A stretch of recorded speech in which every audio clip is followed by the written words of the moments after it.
বিহুৰ আনন্দ উল্লাসৰ মাজতে ভয়ংকৰ ডকাইতি কাণ্ড মানকাছৰৰ পিপুলবাৰীত সংঘটিত ডকাইতি কাণ্ডৰ ঘটনা পোহৰলৈ আহিছে ৰাইজে আটক কৰে কুখ্যাত ডকাইত মুন্না ফালিক মানকাছৰৰ পিপুলবাৰীৰ তৃতীয় খণ্ডৰ গাঁও প্ৰধান কুদ্দুছ আলীৰ ঘৰত যোৱা নিশা আৰক্ষীৰ পৰিচয় দি সোমাই এটা ডকাইতৰ দল ঘৰত থকা সকলো ধন ডকাইতৰ দলটোক দিবলৈ হেঁচা প্ৰয়োগ কৰাৰ সময়তে ৰাইজ উপস্থিত হয় কুদ্দুছ আলীৰ ঘৰত অৱশ্যে ডকাইতৰ দলৰ সদস্যসকল পলায়ন কৰে যদিও মূল মাষ্টাৰ মাইণ্ড মুন্না ফালিক কৰায়ত্ব কৰে ৰাইজে গাঁও প্ৰধান কুদ্দুছ আলীয়ে নিশাই কালাপানী আৰক্ষী চকীত জনোৱাৰ লগে লগে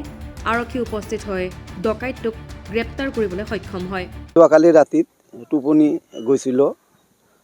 ৰাতি অনুমান 10টামান বজাত মোক 10:30মান বজাত মোক মাতিলে আমি কালাপানীৰ পৰা আহিছোঁ প্ৰেচিডেণ্ট সাহেব আপুনি অলপ উঠিব আপোনাৰ লগত অলপ কাম আছে আপুনি অলপ উঠক এনেকৈ কোৱাৰ পিছত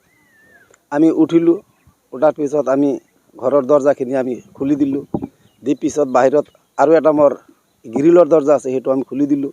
দিয়াৰ পিছত সিহঁতে জোৰপূৰ্বক ঘৰত 8-10জনমান মানুহ সোমাই মোক আটক কৰে মোৰ ওপৰত এখন পিষ্টল ধৰে ধৰাৰ পিছত সিহঁতে মোৰ পৰা 10 লাখ টকা বোলে তহঁতৰ ওচৰত টকা আছে 10 লাখ আমি জানো টকাখিনি ওলাই দিয়ে যদি নিদিয়া তেনেহ'লে তোৰ ল'ৰাটো আছে সেই ল'ৰাটোক দিবা মোৰ ল'ৰাটোৰ অনুমান বয়স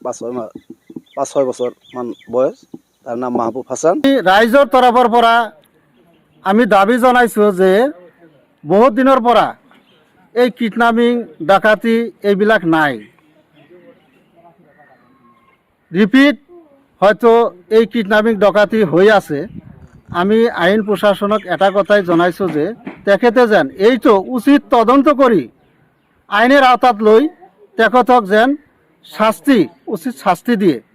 এইটোৱে আমাৰ অনুৰোধ আৰক্ষীয়ে ডকাইতৰ দলটোৰ আন সদস্যসকলক শীঘ্ৰে কৰায়ত্ব কৰিব বুলিও উল্লেখ কৰে ব্যুৰো ৰিপৰ্ট B24 অসমেনী